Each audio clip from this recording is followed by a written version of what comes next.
de término, abandonamos un poquito el concepto de resiliencia y pasamos un poquito ya al tema social. Entonces, agradecerte que nos acompañes, que la amabilidad que has tenido por estar con nosotros, y tuya es la palabra. Eskerrik asko. No. Buenas tardes, gracias también a la organización por invitarme y por tener en cuenta el tema psicológico, el tema de salud mental en lo que es la gestión y la planificación y la respuesta de emergencias. Como muchos de vosotros sabréis, es un tema que se viene evolucionando de una forma muy rápida. Comenzó en los años 90. Cuando simplemente, pues yo me acuerdo que estábamos en los equipos de respuesta, en los equipos psicólogos que queríamos trabajar en emergencias y en los que comenzábamos a participar en simulacros, y los compañeros que estaban en esos simulacros pensaban que no éramos intervinientes, sino que éramos una víctima de la emergencia. Entonces teníamos que comenzar explicando, no, que soy psicólogo, que qué te pasa, no, que soy psicólogo, que qué te pasa, que soy psicólogo, no, que no me he roto nada, no me he caído, no soy una víctima, sino que soy parte de los equipos como lo eres tú, y parte de un equipo que tiene que trabajar de una forma conjunta, de una forma coordinada y trabajar en salud y trabajar en bienestar. Entonces, de esos años 90 llegamos a este momento, en el momento actual, en que reconocemos y queremos trabajar juntos. Y queremos, como psicólogos, como profesionales también, contribuir a la gestión, contribuir a la planificación, incluso contribuir a la planificación de políticas, al diseño de políticas públicas. Comentaros un poquito mi perfil. Yo soy psicóloga y he trabajado sobre todo con organismos internacionales, principalmente con Naciones Unidas y últimamente también con la Comisión Europea, colaborando con gobiernos y con entidades locales en el diseño y en la respuesta de grandes emergencias, sobre todo en países de gran vulnerabilidad. Desde Irán, cuando la crisis nuclear, hasta el terremoto de Haití, pues situaciones de guerra civil o situaciones en las que es posible que haya hay indicadores en los que va a haber una guerra o una situación de conflicto, contribuyendo desde la psicología al análisis de la situación y a preparar a los equipos para que den la mejor respuesta. Tanto para que esos equipos den la mejor respuesta como para que esos equipos finalicen las operaciones o finalicen su trabajo con la mayor salud y con el mayor bienestar y la mayor satisfacción posible. Lo que seguramente habréis oído, que no se quemen, ¿no? Que no acabe peor el equipo que parte de la población. Quería presentaros una primera parte un poquito técnica, porque sí que es importante cuando estamos hablando en trabajar en equipo, en trabajar de forma coordinada, que sepamos de la terminología y sepamos comunicarnos. A veces vais a hablar en las jornadas de comunicación, vais a hablar de coordinación. Uno de los fallos que tenemos los psicólogos y que tenemos que reconocerlos es que pues nos pasa un poquito como a otras profesiones, como los abogados quizás, que decimos cosas muy sencillas de una forma que suena muy pomposa y acabamos no entendiéndonos. Y muchas veces al revés, decimos cosas que parecen muy sencillas y parece como que no estamos aportando nada y realmente tiene una aportación técnica y científica muy sólida. Entonces, bueno, encontrar el punto medio, como en todas las profesiones. Dentro de las asociaciones internacionales de psicología y de psiquiatría hay secciones de intervención en emergencias a las que podéis hacer referencia para buscar documentos técnicos y documentos científicos.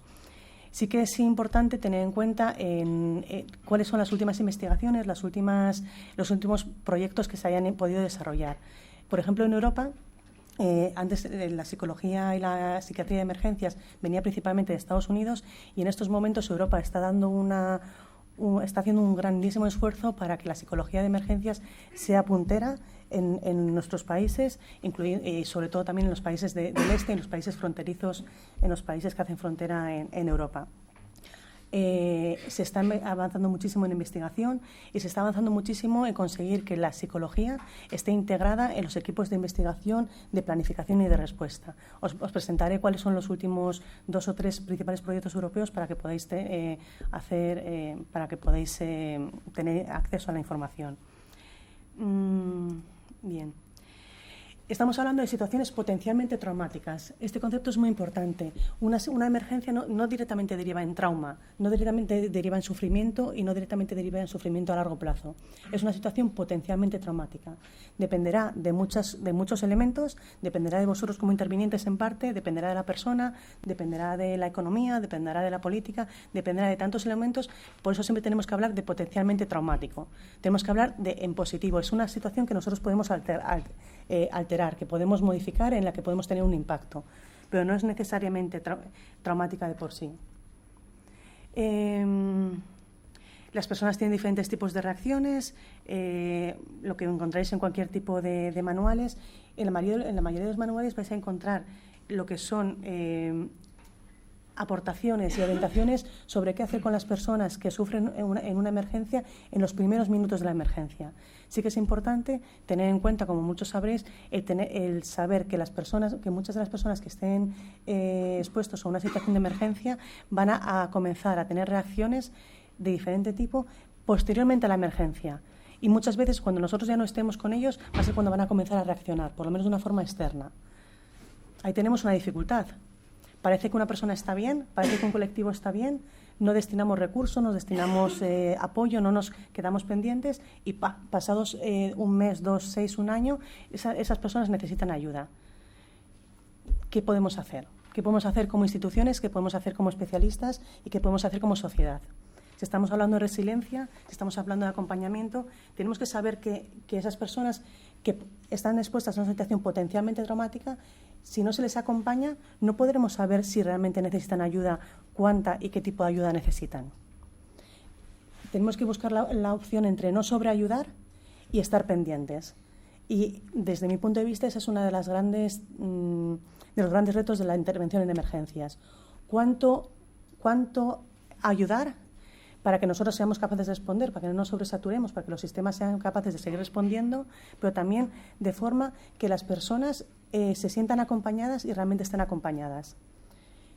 Si yo no tengo a nadie que esté pendiente de mí, posiblemente si me pasa algo no voy a pedir ayuda, porque no tendemos a pedir ayuda no es levantar la mano y que alguien venga y me ayude. Es un proceso mucho más complicado. Si no acompañamos a las personas y si no estamos pendientes, no vamos a poder identificar a los que sufren más. Os cuento un ejemplo, por ejemplo. Yo estuve trabajando en una emergencia en Paraguay con UNICEF, por supuesto, siempre centrados en los niños, pero también ayudando a la comunidad. Y al principio no teníamos los medios técnicos necesarios y poco a poco fuimos escalando la respuesta. Y nos dimos cuenta que la gran mayoría de los niños que sufrían mayor estrés postraumático grave, digamos, trastorno por estrés postraumático, eran los niños a los que nunca habíamos tenido acceso. Niños que se habían quedado con sus familiares o en sus lugares, pero que nadie tenía ni tan siquiera identificados, ni tan siquiera registrados. Habíamos hecho el trabajo fácil. Habíamos hecho el trabajo de acompañar y ayudar a los niños que estaban accesibles, digamos. Pero los que realmente nos necesitaban eran otros que estaban detrás de unas paredes. ¿Cómo nos quedamos como profesionales si nos damos cuenta que nuestra ayuda no ha sido bien gestionada y que las personas que realmente sufren más son las que ni conocemos? Y mucho de eso nos puede suceder.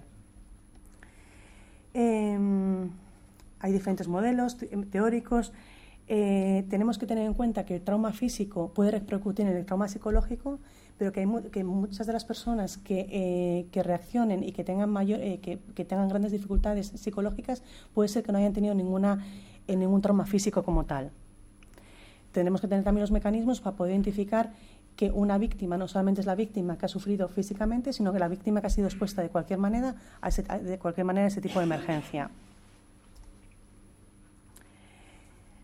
Decimos que traumatizarse es un proceso en el cual los factores estresantes, los estresores, aparecen en una situación especial y son más fuertes que los recursos que la persona tiene para procesar, manejar o integrar la experiencia en su concepto del mundo, resultando lo anterior en un persistente detrimento del bienestar de la persona. Hablamos de persistente detrimento. Todos sabéis, si tenéis experiencia en emergencias, que la primera reacción siempre es muy llamativa. Si la primera reacción no fuera llamativa, lo habitual y generalmente lo conveniente es que la primera reacción sea llamativa. Me está pasando algo no habitual, a lo que no suelo estar expuesto, tengo una reacción llamativa, no sé que me quede bloqueado. En psicología prestamos atención, acompañamos, ayudamos, orientamos, acompañamos también a los intervinientes, pero la gran intervención comienza cuando esa situación se vuelve persistente. Cuando esa situación se convierte en algo que no deja a la persona mantener su actividad diaria, que no deja a la persona seguir siendo lo que era. Os comento, por ejemplo, un caso. Cuando estuvimos trabajando en los atentados del 11M, sobre todo trabajando junto con Protección Civil, Gobierno, entidades profesionales, incluso con reuniones con aseguradoras, en las que todavía no estaba muy definido qué tipo ¿cómo se dice?, de aportación económica podían tener las víctimas o qué tipos de apoyo podían tener las víctimas según lo que había sucedido. Un tema que propusimos los psicólogos y propusieron también otros equipos era el tener en cuenta cómo no solamente las consecuencias A, B, C, D que la emergencia había tenido en la vida y en las secuelas físicas, sino cómo había cambiado su vida en el día a día. Si yo soy una persona que vivo a 20 kilómetros de Donosti y siempre utilizo el tren para llegar a mi trabajo, me he recuperado de mis secuelas físicas, pero no soy capaz de seguir cogiendo el tren porque me recuerda lo que ha sucedido, y en vez de tardar los 20 minutos que tardaba, la media hora que tardaba antes para llegar al trabajo, ahora tardo 1 hora y media, y hay días que no me puedo levantar de la cama, que me genera una ansiedad, un sufrimiento, un malestar, que no me permite llevar a mis hijos al colegio, que no me permite razonarme bien con mi familia, y que llego agotado y casi no llego. Hay una cierta diferencia a la persona que no depende de un transporte, de ese tipo de transporte, que no se tiene que volver a exponer de forma regular a ese tipo de emergencia. Ambas están sufriendo, pero su capacidad, su proceso de recuperación es muy diferente. Quizás eso también lo tenemos que tener en cuenta. Cuando somos intervinientes tenemos que acompañar y ayudar también a dar opciones para que esas personas busquen otro tipo de opción, otro tipo de día a día, de forma que su día a día se vea lo menos interferido posible por la emergencia. No solamente es ayudar en el trauma, sino ayudar en las actividades del día a día. Por eso el tema de persistencia. Hay diferentes tipos de emergencias, lo conocéis perfectamente. Y depende del tipo de emergencia, hay situaciones en las que la persona se puede adaptar más fácil o menos fácilmente. Si hay una emergencia y la persona piensa que esa emergencia va a volver a suceder, su proceso de recuperación no comienza completamente. Mientras se está recuperando, sigue en alerta, sigue pensando que va a volver a suceder, sigue siendo un target, sigue siendo alguien a quien le puede volver a suceder. Un ejemplo, por ejemplo, en el terremoto de Nepal, cuando oigo las noticias de Nepal y hablo con compañeros que están allí, me acuerdo de situaciones que nos pasaban en el terremoto de Haití. En el terremoto de Haití hicimos un trabajo, creo que importante, en el que los equipos de respuesta, por ejemplo, los equipos de salud, que habían estado operando con amputaciones infinitas y montando hospitales de campaña donde parecía que era imposible y donde en mitad de ninguna parte, la Universidad de Harvard, equipos médicos americanos, muchos de los grandes profesionales internacionales y muchos de los grandes profesionales americanos estaban allí trabajando a destajo, sin dormir, y muchos de ellos dando lo mejor que podían aportar. Llega una situación en la que en los momentos de las intervenciones finalizan y comienzan los procesos de recuperación. Los equipos están extremadamente extenuados y los centros de salud pues son muy básicos, como pueden ser en la frontera de República Dominicana con Haití. Las personas están recibiendo tratamiento, llevan unos días de cierta calma, de cierta satisfacción, ¿no? Hemos hecho lo que hemos podido, el cuerpo descansa, la mente empieza a funcionar, y sucede que las personas que han sido intervenidas comienzan casi en masa a abandonar los centros sanitarios y a instalarse con carpas fuera de los centros sanitarios, donde hace calor, hay polvo, hay lo que hay en una calle, en un lugar donde no hay infraestructura. los equipos de salud se echan las manos a la cabeza y despotrican contra la comunidad, se sienten que no está gratificado su trabajo, ven que hay personas que empiezan a tener infecciones, otras personas que empiezan a sufrir por el calor y por el desgaste. Nuestro trabajo fue el poder hacer que los unos se entendieran, intentar ayudar a que los unos se entendieran con los otros. Por supuesto que si yo he sufrido un terremoto y siga habiendo temblores, por mucho que me hayan recuperado o que me hayan conseguido mantener una parte de mi cuerpo con muchísimo esfuerzo y con muchísima tecnología, yo no me puedo seguir exponiendo a que pueda volver a pasar, sobre todo cuando es posible que siga habiendo sacudidas, pero además aunque no las siga habiendo, las personas dicen que va a haberlas. Creo que es un poquito los temas que estáis manejando. ¿Hasta qué punto hay un riesgo real y hasta qué punto es un riesgo inducido? ¿Hasta qué punto es un riesgo? En parte es importante saberlo, pero en parte lo que hay que hacer, también hay que respetarlo, hay que entenderlo y hay que poder valorar las diferentes reacciones e intentar modificarlas en la medida de lo posible. Hay reacciones que son totalmente normales. Si el objetivo de los equipos de intervención en ese momento no puede ser que las personas vuelvan a los centros sanitarios, porque ese miedo, por un lado, no se acaba tan rápidamente, no es tan fácil acabar con ese pensamiento. Realmente es posible que haya réplicas, aunque científicamente está hasta cierto punto demostrado que iban a ser réplicas muy, muy, muy suaves, pero el objetivo no puede ser el que las personas hagan la acción que yo quiero que hagan. La reacción que para mí como interviniente sería la mejor y la más coherente. No estamos hablando de coherencia, estamos hablando de reacciones, estamos hablando de personas que están en situaciones posteriormente a una situación potencialmente traumática y seguramente traumática, y que tienen un instinto de supervivencia, y que ellos también saben, no solamente son víctimas, sino que son también personas responsables de sus propias acciones. Entonces, bueno, ¿cómo nosotros desde la planificación podemos intentar entender qué tipo de respuestas pueden tener las personas y cómo podemos intentar generar que esas respuestas sean lo más saludables posibles? Y cómo con esos equipos también podemos generar que los movimientos se planifiquen se planifiquen con el mayor tiempo posible y hacia el lado que sea más saludable. Un poquito, me imagino que ahí estará un poquito el kick de la cuestión, ¿verdad? Sobre todo no reaccionar en negativo de esto no puede ser así. Entender por qué las reacciones son así e incluso entender y discutir qué reacciones pueden tener las personas.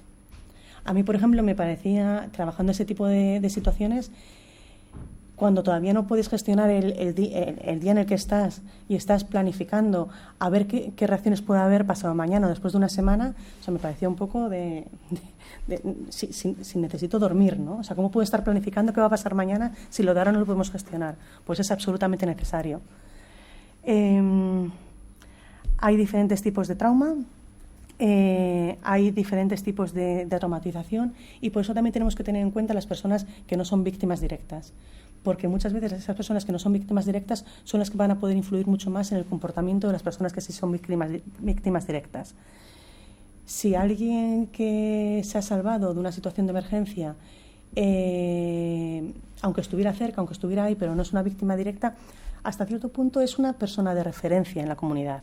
Es una persona a la que se le va a escuchar, es una persona que se entiende que puede ayudar, que puede entender, que puede tener conocimiento. Esas personas quizás, en vez de estar dando vueltas, en vez de estar opinando sin una estructura, sin una organización, también puede ser parte de nuestros equipos de intervención. Muchas veces decimos que no hay nada peor que tener personas que quieren hacer algo y no saben qué hacer. Si nosotros tenemos una estrategia de comunicación, si tenemos una estrategia de intervención, tenemos que ver también qué tipo de personas nos pueden ayudar y qué tipos de personas en un momento determinado pueden generarnos más trabajo, el poderlas gestionar, que si estuvieran también acompañando y ayudando en los equipos de respuesta. Yo sé que aquí tenemos mucha prudencia a que mucha gente participe. Tenemos mucha tendencia a que no está ya en la respuesta, en la intervención, no sea parte de la respuesta. Quizás eso es algo que tenemos que reconsiderar, porque alguien que no está siendo reconocido y que tiene la energía derivada de la emergencia o de su propia forma de ser y no se le da cierto espacio, es posible que esa energía la utilice en negativo, la utilice para generar rumores, la utilice para otra serie de fines. Entonces, bueno, sí que ser estrictos, sí que tener en cuenta que si alguien no está en los equipos, no tiene el seguro, quizás hay que planificarlo con tiempo, pero yo diría que mantener una cierta flexibilidad organizada y siempre pensar cuál sería coste-beneficio. ¿Qué beneficio me puede generar que este tipo de profesionales o este grupo de la comunidad participe y qué tipo de beneficio me puede generar que no participe? Y poder ir reconsiderando desde la propia gestión. Hablamos de trastorno de estrés postraumático, hablamos de situaciones desencadenantes. Una idea que sí os quería transmitir es, sobre todo, cuando estamos hablando de psicología en emergencias, tener en cuenta que las personas a las que estamos atendiendo no son personas que que llegan a la emergencia a cero. Son personas que tienen su propia historia vital, que tienen su propia historia de resiliencia, tienen su propia historia de sufrimiento, tienen su propia historia de trauma, tienen sus propias discapacidades físicas, tienen sus propias ideas, pensamientos y formas de comportarse. Por lo tanto, todo eso llega a la emergencia y llega como parte de la persona. Sabemos que todo eso en un momento en el que vamos rápido no lo vamos a poder ver fácilmente, no lo vamos a poder identificar. Pero todo lo que podamos saber de la persona cuando estamos interviniendo, aunque sea una intervención muy puntual y con un objetivo muy específico, nos puede ayudar también a nosotros a entender cómo reacciona esa persona y a entender cómo intervenir. Y también a entender cómo orientarlo, cómo derivarle hacia donde la respuesta de emergencia necesita que vaya o cree que es conveniente que vaya. Lo comento porque a mí muchas veces se me olvida, ¿no? Voy rápido, voy a la emergencia, voy a intervenir, voy a trabajar, ¿no? Y se me olvida un poco el a ver, detrás de todo esto que tenemos, que hay, quién eres, ¿no? Os comento un ejemplo, datos vais a tener, ¿no? Y yo creo que para eso están los libros. Pero es un ejemplo también de otro país, pero que a mí muchas veces trabajando aquí me viene a la cabeza. Y os comento el tema de Haití, porque al final es una realidad que conocemos todos, ¿no? Es un ejemplo un poquito sencillo, pero por ponernos en situación. Llevábamos 15 días trabajando en los campamentos hospital y habíamos tomado todas las bases de datos según los estándares internacionales, estábamos en coordinación con Nueva York, llamadas constantes. Venía gente de Ginebra, de tal, todos los expertazos del mundo venían y lo hacíamos bien, ¿no? Parecía que estábamos haciéndolo bien. Pasaron 15 días, lo mismo, comenzamos un poquito a descansar y se le ocurre preguntar a alguien, pero porque estábamos buscando expertos profesionales para trabajar en temas de fontanería, de agua y saneamiento, en temas de nutrición, prevención de epidemias, porque era un poco lo que venía la época de lluvias y teníamos que ponernos las pilas en ese tema, ¿no? Y empezábamos a buscar y a alguien se le ocurrió preguntar, pero y entre los que están aquí en los campamentos, los familiares, ¿no habrá alguien que pueda hacer algo? Ya ni tan siquiera pensando en profesionales, sino alguien que pueda hacer algo. No sabía entre los datos que requerían los estándares internacionales, no venía la profesión ni las capacidades de esas personas. Y en muchos de las tomas de datos que hacemos en los países europeos tampoco viene esa información. Seguimos, por lo tanto, pensando en las personas como víctimas, como personas a las que hay que ayudar, como personas que sufren y que están traumatizadas, no ya potencialmente traumatizadas. Esas personas, aun habiendo sufrido una emergencia, muchas veces una emergencia muy puntual, siguen siendo personas, siguen siendo capaces desde el día 1, posiblemente, desde el día 2, desde el día 3 y sobre todo desde el día 10, desde el día 15.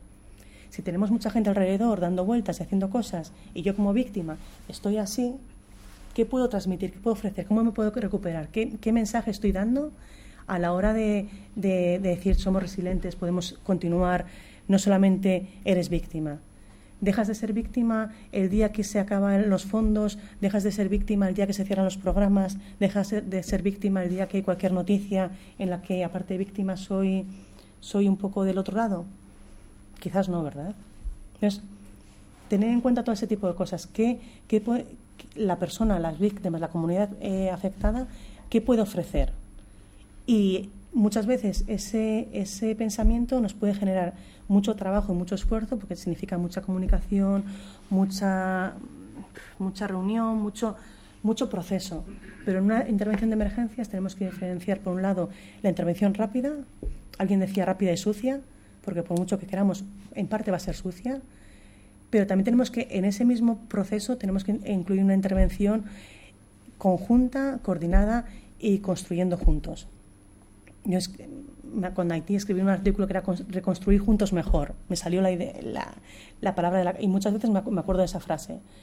Juntos significa juntos todos, no juntos solamente nosotros que sabemos, nosotros que estamos fuera, sino juntos también los que están dentro, porque saben muchas veces de lo que necesitan. Por ejemplo, en un programa en el que estuve trabajando en un país en guerra civil, y yo pues era la psicóloga, ¿no?, del programa. Y hablando con era un programa para mujeres afectadas por la guerra. El programa se llama Apoyo Psicológico a Mujeres Violadas en la Guerra. Ese tipo de nombres ya no tienen los programas. Se llamarían Mujeres Afectadas por la Guerra. Eran mujeres que habían sido la mayoría violadas con armas, sus cuerpos traspasados de lado a lado en violaciones, a las que habían matado a sus hijos disparándoles mientras les violaban amigos de sus hermanos, ese tipo de situaciones.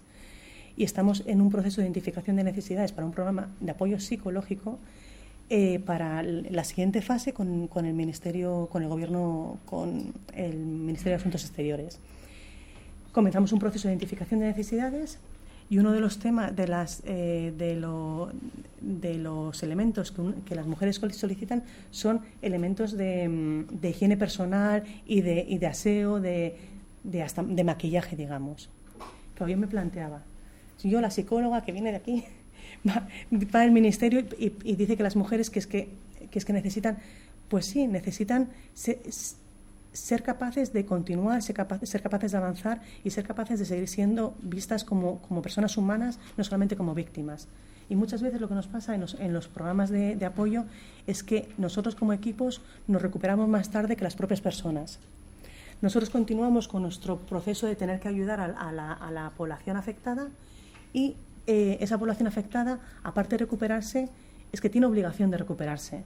No es que a ver si se recupera, sino que tiene obligación de continuar adelante. Tiene una familia por la que responsabilizarse, tiene un proyecto de vida que continuar. Entonces, también tenerlo en cuenta. Si hablamos de resiliencia, hablamos de resiliencia, pero desde la voluntad de las personas y desde lo que esas personas quieren continuar en su vida o quieren cambiar en su vida, no solamente de lo que nosotros podamos plantear. Y todos esos procesos de consulta, de análisis, incluso de atender a necesidades muy, muy básicas, que a veces ni nos plantearíamos como parte de esos programas, los tenemos que, desde mi punto de vista por lo menos, los tenemos que reforzar. Y escuchar a necesidades muy, muy básicas que incluso no son caras, no son complejas, pero a las personas les ayudan a seguir siendo personas. Si hablamos de tipo de consecuencias de los trastornos de estrés, otra idea que os quería transmitir es que normalmente siempre estamos hablando de trastorno por estrés postraumático y se nos llena la boca con el DSM, DSM-4, DSM-5, todos los DSMs, todos las categorizaciones.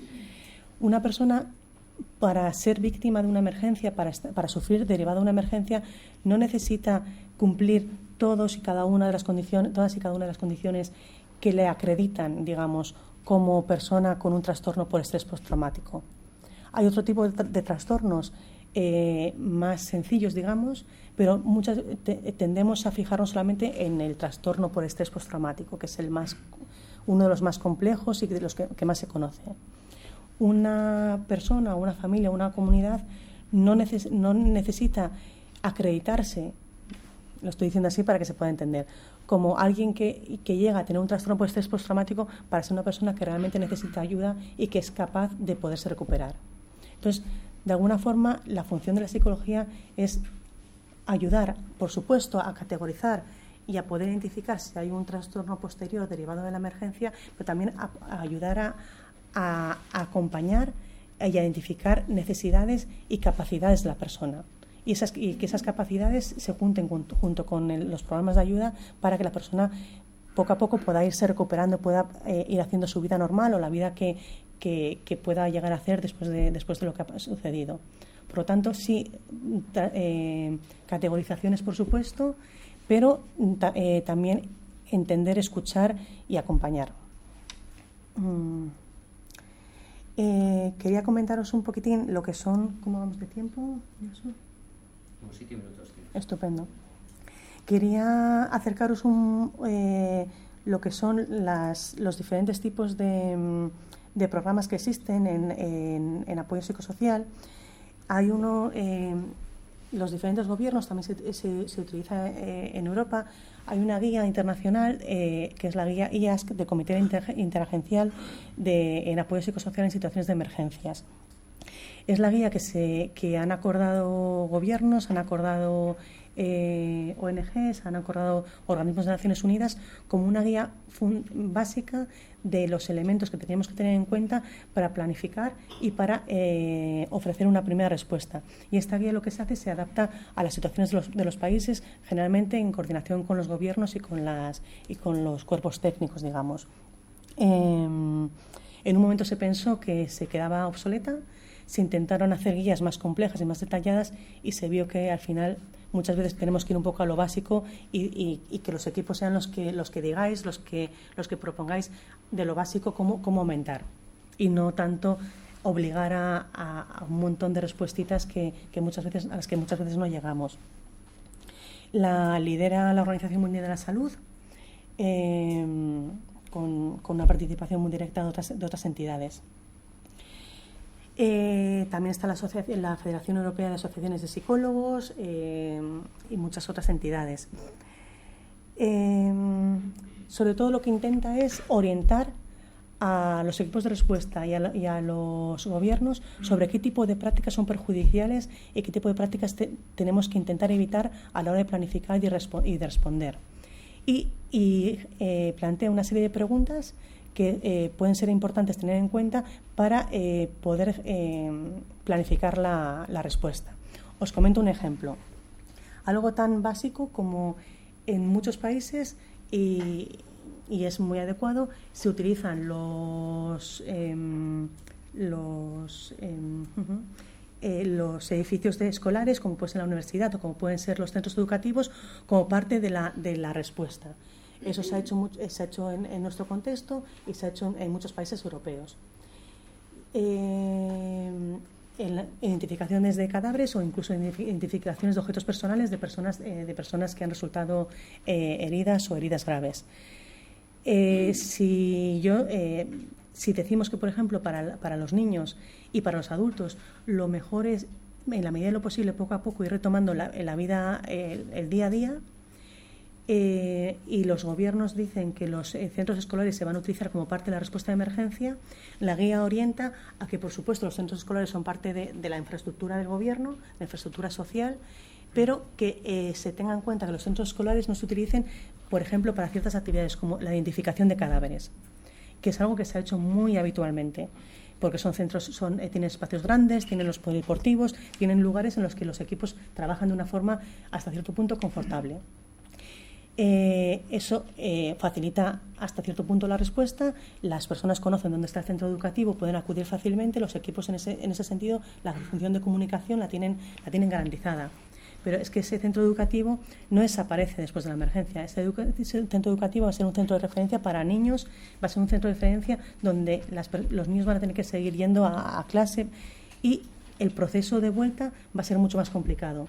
Si podemos utilizar ese centro educativo, por ejemplo, para la distribución de artículos de primera necesidad en vez de para la identificación de cadáveres, nos estamos evitando ese segundo sufrimiento. Estamos haciendo el mismo tipo de respuesta, estamos utilizando un espacio muy adecuado de una forma más aceptada para la población que lo usa de una forma habitual. Son cosas tan hiper sencillas y de ese tipo de ideas habla la guía, de cómo intentar que la logística de la emergencia sea favorable a la recuperación. Ahora, por ejemplo, yo he estado en febrero con Naciones Unidas también, trabajando con el gobierno de Tayikistán en revisar la política pública de emergencias y buscar ese tipo de elementos que los habían copiado de la guía de una forma muy generalista e intentar darles más detalle de forma que pues, evitar que pasen este tipo de situaciones. En países, por ejemplo, en los que estamos hablando de respuesta de emergencias, estamos hablando de respuestas por desastres naturales, pero en realidad lo que estamos haciendo es planificar una posible respuesta ante la salida de las tropas de Irak. Estáis hablando de comunicación y de cómo trabajar con la población. La población muchas veces es más fácil que se prepare a un desastre natural y acompañar todos los procesos de preparación ante un desastre natural a que se prepare ante una posible emergencia generada por las personas. Si yo digo, si el gobierno de Tayikistán empieza a hablar de que saliendo las tropas de Afganistán va a repercutir muchísimo en la seguridad y estabilidad del país, posiblemente las personas no reaccionen peor a un proceso de planificación que si es porque puede haber un terremoto que haya habido otras veces y que es mucho y que no son de tantísima intensidad habitualmente. Entonces, bueno, quería presentaros esta guía simplemente. Protección, promoción del bienestar y prevención y tratamiento de los trastornos, ambas cosas. Y luego también haceros referencia a un par de proyectos europeos. Como os comentaba, en Europa se está avanzando muchísimo en investigación y se está intentando avanzar de una forma coordinada. Hay políticas públicas y líneas de financiación en pura investigación, en la que se promueve la creación de consorcios europeos, consorcios multidisciplinares, pero también multientidad, en los que se promueve que no solamente sean las universidades quienes estén trabajando, liderando la investigación, sino que a poder ser la lideren destinatarios finales, como pueden ser gobiernos locales, gobiernos regionales, gobiernos provinciales o incluso empresas. En este proyecto os quería presentar OPSIC y SAICRIS. En estos proyectos, por ejemplo, uno de los elementos que se está generando es sistemas de biofeedback. Sistemas en los que los equipos de respuesta se van aprendiendo cuáles van a ser sus posibles reacciones ante la emergencia y las posibles reacciones de los grupos más vulnerables como forma de preparación ante posibles emergencias. Son sistemas extremadamente complejos en los que la aportación científica es psicológica, pero la aportación técnica es muy especializada. Por lo tanto, ese tipo de proyectos incluso los puede liderar una empresa. Y algunos de los resultados de estos proyectos, la idea es que sean lo más utilizables posibles en cualquier tipo de entorno. Se intenta que sean equipos de coste medianamente bajo al tener financiación europea. Una de las condiciones que se está poniendo y que estamos intentando que se cumpla es que el coste de mercado sea razonable, por lo tanto asumible en el entorno local, pero que sea científicamente adecuado y también que cumpla los estándares éticos y que por lo menos no genere, en ninguna de las situaciones, genere mayor sufrimiento. Los equipos de biofeedback que se estaban utilizando en algunos contextos eran equipos que, según la historia personal de los usuarios, podían generar pequeñas consecuencias negativas. Desde Europa se está intentando acompañar esos procesos para que ninguno de esos equipos genere ninguna consecuencia negativa. Un poquito poderlo presentar. Dos proyectos, OPSIC y SAICRIS, SAICRIS es este. Tenéis las páginas web y sobre todo teniendo en cuenta que van a ser de los resultados de las investigaciones, no para este año ni para el que viene, pero ya a partir del siguiente van a ser de acceso público al 100%.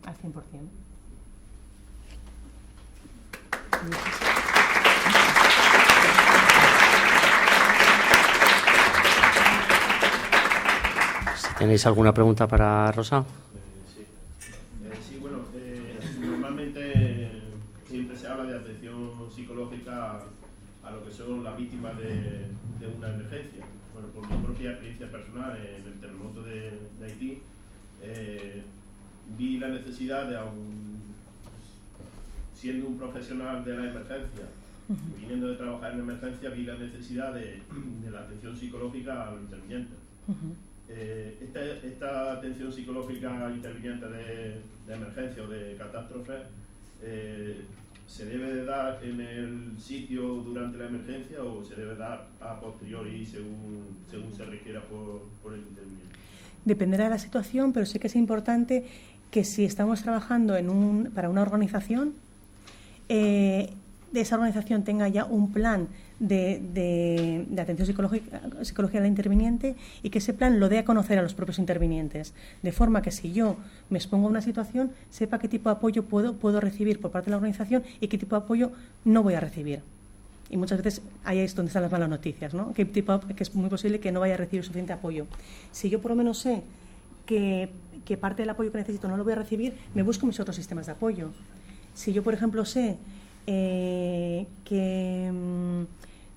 estoy trabajando en una emergencia y sé que es posible que llegue un momento que me vaya a encontrar mal, ¿no? Que la situación me supere porque es que hasta cierto punto nos tiene que superar y es lo lógico. Y son las 4 de la mañana y necesito llamar, ponle a mi madre. Si yo he hablado con mi madre diciéndole, mira, voy a estar trabajando, mi pareja, quien fuera, voy a estar trabajando en esta situación. Si te llamo en un momento determinado, que sepas que es porque necesito hablar, porque estoy viendo algo que tal, pero no pienses que si no te lo digo es porque esté fatal o me haya pasado algo. Yo genero ese vínculo con esa persona, genero esa confianza, refuerzo esa confianza con esa persona, pero aparte es que igual hasta puedo llamar a las 4 de la mañana, que es muy posible que me corte y no le llame, porque somos así. Pero tengo esa opción. Y por parte de las organizaciones, sobre todo también ser muy claros sobre qué van a dar y sobre todo que eso que vayan a dar no sean planes a posteriori y sin planificar. Muchas veces lo que se hace, me imagino que será por lo que preguntas, es se hacen reuniones de debriefing después del día de intervención y se hacen reuniones semi-especializadas. Muchas de esas reuniones, si no están bien gestionadas, bien planificadas y la persona que las lidera tiene un conocimiento suficiente, pueden ser hasta cierto punto perjudiciales. Porque si esas reuniones las lidera alguien que esté, ya no que sea psicólogo necesariamente, pero que esté formado en esas técnicas, sabe dónde parar. Yo, por experiencia personal, he visto en esas reuniones muchas veces que se abre una ventana que muchas veces no se puede cerrar.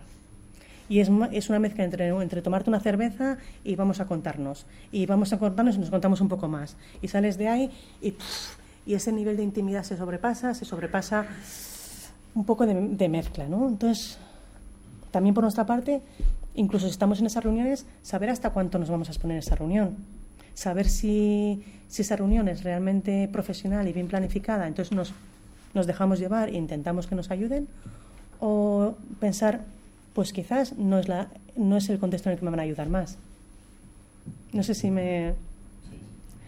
Entonces, bueno, sobre todo saber qué es lo que nos ofrecen y realmente qué significa. Bueno, a mí es que lo que más me llama la atención es que siempre en todas las jornadas de intervención psicológica y demás siempre se habla de las víctimas de la emergencia, pero muy poquitas veces se habla del interviniente, que muchas veces, sobre todo posteriormente, necesita algún tipo de... Bueno, cuando acaba toda la emergencia, llega a su casa, se ducha y se mete en la cama, muchas veces la persona se hunde y necesita algo y no veo que esté organizado ni esté preparado. Mira, y ahí totalmente, bueno, 100%. Yo coincide que hice mi tesina en el 99 sobre el apoyo psicológico al personal interviniente y era un tema que me interesaba mucho y cuando me puse a investigar vi que los únicos documentos a los que podía referirme eran estudios que se habían hecho con veteranos de las guerras americanas, digamos. Entonces decía yo, pero si a mí me gusta del otro, ¿no? Si yo no quiero, yo de guerra no. Pero es que no había nada, no existía nada. Pero un tema que ellos resaltaban mucho y que aquí todavía no se ha puesto sobre la mesa es: si yo soy interviniente tengo que ser un poco Superman o Superwoman, porque claro, yo soy el fuerte, yo soy el que intervengo, y aparte es que me juego mi trabajo. ¿Cómo voy a decir yo que es que me he quedado un poco pachuchillo? Si es que igual cuando me tengan que renovar el contrato, cuando tenga que no sé qué, cuando tenga que exponerme a no sé quién, si es que si no soy MacGyver, igual viene MacGyver 2, ¿no? Entonces, sí que ofrecer apoyo en la entidad, pero también que esa entidad tenga posible, pues, por ejemplo, convenios con seguros privados, que de forma que esa ayuda más especializada se pueda incluso externalizar. Yo lo que he hecho, por ejemplo, cuando me he dedicado al apoyo psicológico al personal interviniente en situaciones de este tipo, ha sido contratar, aparte de estar yo, contratar una serie de horas a un psicólogo, a un psicólogo especialista en lo que es terapia como tal, y mantenerle durante entre 3 y 6 meses. Ese psicólogo estaba en un lugar un poco apartado y las personas podían acudir a él en su horario de trabajo. E incluso lo que hemos hecho en alguna ocasión es obligar a que, si una persona está expuesta a un tipo de situación, sí o sí vaya donde ese profesional, de forma que sea parte de sus propios términos de referencia, de su propio... No, aunque yo me encuentre bien, tengo que pasar por ese chequeo. Como el chequeo médico que hacemos, pues bueno, estoy bien, pero son 20 minutos que pierdo y es parte de mi puesto de trabajo. 20 minutos que pierdo, ¿no? Entonces, se genera una situación de más igualdad entre lo psicológico y lo mental, y una situación también más ética entre la entidad y el profesional. Más de reconocer que es que lo normal es que te pase algo. Si te has expuesto a eso y no te pasa algo, en algún momento aprietas el botón. Así que sí. Vale, te agradecemos la intervención. Tenemos que cortar ya sin más preguntas para los siguientes ponentes. Gracias a vosotros.